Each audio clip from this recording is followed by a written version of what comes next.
We move now to the devastating news from Cape Verde, where at least 63 people are believed to have died after a boat from Senegal was found floating off the coast in the Atlantic Ocean.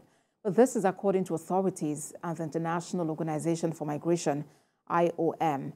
IOM spokesperson Safa Mshele revealed that at least 38 people, including 4 children, aged 12 to 16, have been rescued from the fishing boat that left Senegal in July. Senegal's foreign ministry revealed that 37 rescued were Senegalese and 1 person was from Guinea-Bissau. Most of those on board the boat are believed to be from Senegal. Though it is unclear what had happened to the vessel, the IOM spokesperson says emergency services recovered the remains of 7 people. Cape Verde officials have called for global action on migration to help prevent further loss of life. Now to the U.S., where judges are being forced into an unprecedented and perilous spot, and that's in the middle of a presidential campaign, because of rising debates over the criminal trials of Donald Trump. But this comes as prosecutors pushing for speedy trials, and the ex-president's defense teams attempt to delay his days in court until after the November 2024 election, are setting up a series of critical decisions for jurists in highly politicized cases. An alleged threat to a federal judge showed how hazardous the collision of the judiciary and campaign politics could become in a unique election season, likely to feature multiple trials of the front-running GOP candidate. Recall that former President Trump and 18 of his allies were indicted on Monday for running a criminal enterprise to try to thwart the will of the American people and keep Mr. Trump in power at all costs. Well, I have joining me global affairs analyst Ejike Okpa. He joins me to speak on the situation in the United States amidst the ongoing presidential campaign. Thank you for joining us on The World Now. There appears to be a collision between the judiciary and, amidst the campaign politics. How exactly is this playing out in the United States? Well, thank you for having me. It's not looking good for America for us to be witnessing what is going on. I never knew that in my how many years living in this country that I'm going to see the Department of Justice be part of a political group to go against a candidate for things other people have done, but they got away with it. So Americans are thinking through this and they're looking forward to the opportunity because the Constitution didn't say a felon cannot run for office. So if Trump emerges as the nominee for the Republican Party, he's gonna be on the ballot, and the Americans are gonna vote. But the thing about this judicial process is that you take him to court, and then he has the right to appeal, and he's not gonna go to jail until the appeal is resolved. And then if the appeal process doesn't favor him, he goes to the Supreme Court. So this is just an undue distraction, by the other side. To weaken him or make him look bad. But like I have said, it's backfiring because each time they indict him, his numbers goes up as the leading candidate. So we'll see. Just for a disclosure, I supported him in 2016. I voted for him the last time, and I'm going to vote for him again because, one thing I don't like is, people being picked upon because of their political views. Fine, you've charged him, I indicted him for criminal things. Let the court decide it because, again, it's going to be a field day. Lawyers on both sides are, just going to be throwing at each other, and the judge is going to come with a ruling. But, the haste, to get this thing to trial is what I haven't seen. I have sued a company in America, and I know how long it took. I sued them in a local court. They took me to the federal court, and then they back and forth. And finally, when we got to a judge, he referred it back to us for mediation. So the American judicial system is not as swift or as quick as most people think. Because, there are motions to be filed, and there are things to be disputed, and then, it goes back and forth. So we'll see what happens. And Mr. Okpa, I was actually coming there because, you have mentioned that you're of the opinion that this is distraction from the other side. to weaken Mr. Trump. But then quite a number of people and nations have looked up to America as the pride, and that they can be trusted, and that you can achieve speedy dispensation of justice, which don't you think is just what the other side, the prosecutors are trying to achieve at this time? Well, all of that is neither here or there. Again, I'm lucky to have, come to this country after college in Nigeria. And I can tell you, America is not what people read from outside. It's a very corrupt government. But the thing is, their corruption at least has enabled them to still do what they do and do it either for or against. But if you get deeper, into this country, it's a corrupt government. The politicians are corrupt. The system is corrupt. It depends on who is being put up, out there by the media. This corruption thing you're talking about, Mr. Okpa, if I may come in, would you say same under the administration of Donald Trump?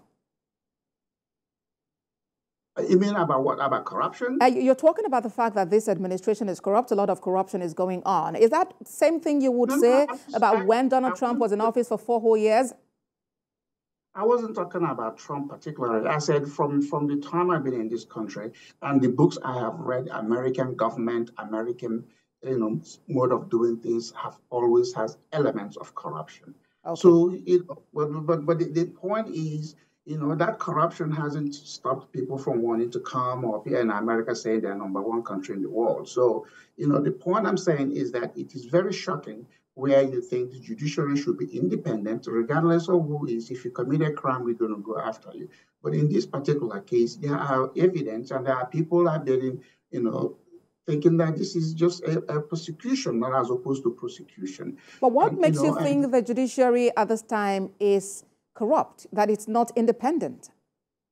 Well, look, if you look at when Trump ran against Hillary, and Hillary, didn't make it. Hillary went out there, gathering a petition up to 4 million of it. There were destruction in part of America, and she said, this is this is not a legitimate election. This is not a legitimate president. And then you go to the state of Georgia, Stacey Adams, she has not accepted the fact that the guy who is the governor now has won. So the Democrats do these things and they get away with it because they have been embedded with the judicial system, and then the media is very sympathetic to them. Anytime you listen to CNN or ABC, NBC, and CBS, it's always about what the Democrats have done. They are no longer balanced, and then, the corruption is beginning to show how wicked the system is, because the media is supposed to be an independent.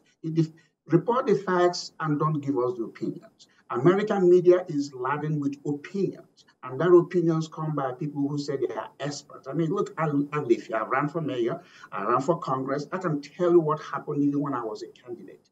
When they didn't want me to run. And I sued the city of Dallas and I won. What if I was somebody who didn't have the means and the will to do it? I wouldn't have. But you see, so here is the way they take you. The unfortunate thing is that they've taken on Trump. And Trump is a gentleman who behaves like a freshly poured concrete. He gets stronger. Trump is the only American who can withstand what the Democrats are doing.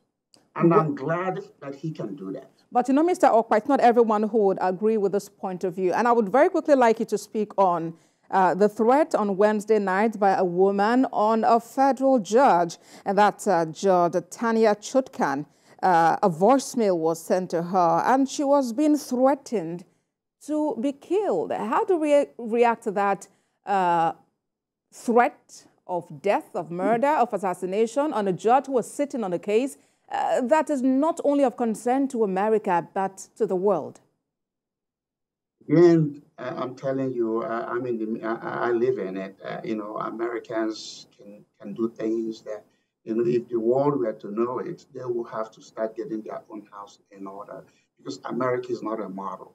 America is not the example that a lot of the world is. It's not a perfect nation, but it's a nation that gets some certain things, right? But there are certain things they do that makes you shake your head. They protect democracy, they protect freedom, but, in this country, you're not free. There are certain things you could say that you go to jail. So the judges, again, people, it's a human thing. Remember, at the end of the day, countries are made up of human beings, and human beings have these emotions and reactions. And they're going to, think certain things is just being done against the people they support or the people that, they don't like, and it's an unfair thing. So yeah, judges get that all the time. Judges, but in fact, we have the lowest level of judges here. They are not judicial judges. They are called justice of the peace. You don't have to have a law degree to do that. They get threatened all the time. They're the ones that handle the lowest level of civil matters. But what I'm saying is that the time we have now in America is unprecedented. I'm not saying Trump is an angel. There are no angels in politics. It's all about angles. You just happen to be on the wrong side of the angle. And then again, we watch it because a president is going to be set. Is an American former president going to go to prison because of what? When there's this strong allegation about Biden and his son, having taken money, allegation about, what American administration did to have Buhari elected and John Kerry was there. I mean, there are a lot of things that most people don't see because, again, when you're out there and you're dealing with your daily survival needs, you're not going to pay attention on global affairs. But I live here, and I'm always grateful for my father for saying, don't go to America, go to America after college education, because it's giving me the opportunity to invest in the system, understand the system, and participate in the system. It is when you participate in the American system that you can see how deep they are in some of the things they do. All right, good or bad or indifferent, it's the world is made up of human beings. But again, I want to see this thing play out. It's in the hands of the courts now. All right. We'll see what happens. It's in the courts, and it's left for the courts to decide on these matters. Global Affairs Analyst Ejike Okwa, thank you for talking to us on The World Now. Well, thank you for having me.